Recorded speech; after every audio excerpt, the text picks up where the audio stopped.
Feeding time at Sri Lanka's elephant transit home in Udawalawe is a boisterous event.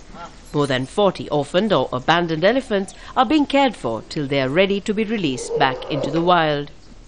The centre's vet says the high number of inmates is a result of the human-elephant conflict.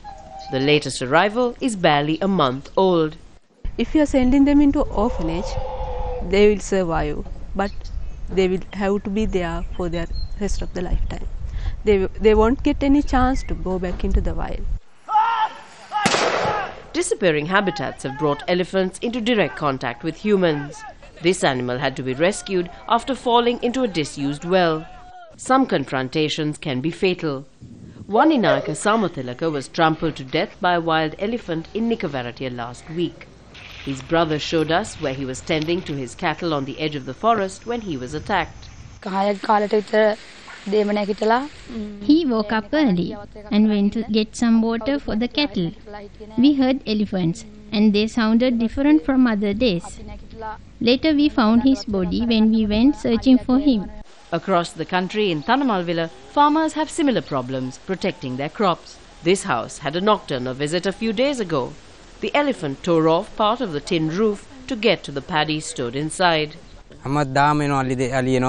Every day, wild elephants raid our crops, damage our fields and houses. They even topple coconut trees and eat them. Nobody has done anything about it. The loss of traditional elephant habitat is a major challenge for Sri Lanka's wildlife authorities. Lack of habitats as well as the fragmentation of those habitats. That is the main problem. That has happened mainly because of the various development projects. While a large number of elephants call Sri Lanka's national parks home, the majority live outside protected areas. There have been a number of elephant drives in recent years, most of them failures. Being faithful to their traditional home grounds, the herds have returned. Moving rogue elephants has also not had much success.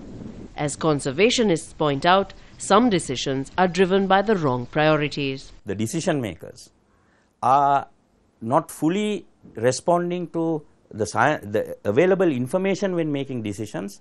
They would rather respond to community pressures and political pressures to make decisions. Unfortunately, the elephant doesn't vote. Sri Lanka has the highest number of elephants in proportion to its landmass.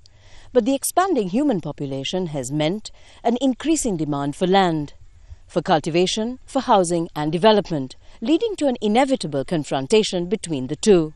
Conservationists say turning the conflict into coexistence is key.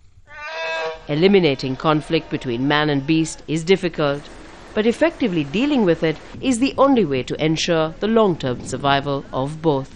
Minelle Fernandez, Al Jazeera, Udawalawe, Sri Lanka.